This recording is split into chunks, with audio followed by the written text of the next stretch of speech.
काय रे अमृता गणे काय चाललंय? असं जत्रेत नसल्यासारखं का नाचताय तुम्ही? 4 दिवसांनी आपल्या घरात पण जत्रा साजरी होणार आहे. म्हणजे आपल्या गावात जत्रा कशी असते, शंभू महादेवाचं आणि नवसाईचं लगीन असतं ना, तर तसंच या नवसाईचं आणि एका राजा नावाच्या शंभू महादेवाचं लगीन होणार आहे. काय सांगतोस काय? वा वा वा वा वा, काँग्रेस, ग्रेट ग्रेट, मस्त न्यूज सांगितलीस. पण मी तुला सांगून ठेवतोय, मी हे लग्न करणार नाही. आता हे लग्न तुला करावंच लागेल. आत्याबाई, मी काल पण सांगितलंय, लग्नाचा होकार किंवा नकार अजून माझ्या हातात आहे. अरे पण तुला काहीच करायचं नाहीये, फक्त लग्न करायचं आहे, असंच ना? ते तू ठरव.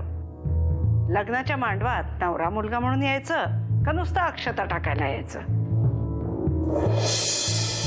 अक्षता टाकायला सुद्धा मी येणार नाही, तर स्वतःच्या लग्नाला येणं दूरच राहिलं. किती रडवेला चेहरा केलायस हा? आणि एक सांगू का, आता हे असं भिंतींवरनं उड्या मारून येण्यापेक्षा सरळ दरवाजाने येत जा. हा, आता होणारी बायको आहे ती तुझी. साहेब एवढं सांगेन, गरीबावर अन्याय होतोय. काही प्रॉब्लेम आहे राजा? साहेब, कोणावर विश्वास ठेवायचा आणि कोणावर नाही काहीच कळत नाही. तुला कळलं का? हो कळलं ना.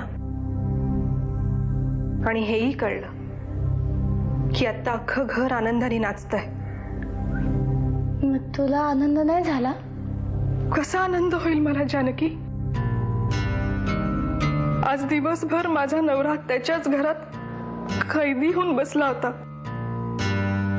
मोठ्या भाऊजींसमोर रडले, हात जोडले, लाख विनवण्या केल्या, तेव्हा कुठे यांची सुटका झाली. हे बघ जानकी, आज केवळ तुमच्या जमिनीमुळे यांच्यावर ही वेळ आलीये. तुझं भलं व्हावं असंच मला वाटतं ग, पण त्यासाठी मी माझ्या संसाराची आहुती देणार नाही. असं का बोलते सुमिते? वाळवी वाळवी बनवून किल्लेदारांचा डोलारा पोखरून टाकणार आहे मी. पण तो दिस येणार तर रे कधी? येणार रघोबा. अजून एक हुकमाचा पत्ता माझ्याकडे शिल्लक आहे. एक शेवटचा हत्यार, माझा जन्माला येणारा पोरगा विक्रमादित्य. एकदा का विक्रमादित्य जन्माला आला की या किल्लेदारांना असा थै थै थै थै थै थै थै थै नाचवतो की नाही बघ. अरे नवस उपास तापास करून बी तुझ्यासारखं जावई गावायचं नाही कुणाला.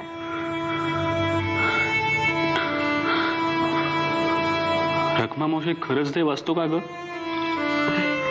अरे देव हाय म्हणूनच तर तुमचं लगीन थाटामाटात होतंय ना. तुझ्यासाठी एक भेट. मग देणारच कधी? लग्न झाल्यावर? अगं वेडे, तेच देण्यासाठी तर आलोय एवढ्या रात्री. मग ते की पटकन. डोळे मिटा दे. उघडू का सांग ना राजन.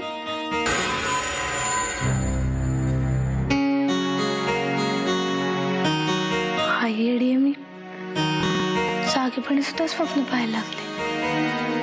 राजन उद्या आपल्या घराला कोणाला तरी भेटला किंवा जानकीलाच त्यांनी भेटून सांगितलं तर सगळं पालथ्या घड्यावर पाणी. मग मी काय करावं असं तुम्हाला वाटतंय? राजनवर लक्ष ठेवा. तो कुठे जातो, काय करतो, कुणाशी बोलतो, सगळं आपल्याला कळलं पाहिजे. त्याच्या मागावर एक माणूस ठेवा.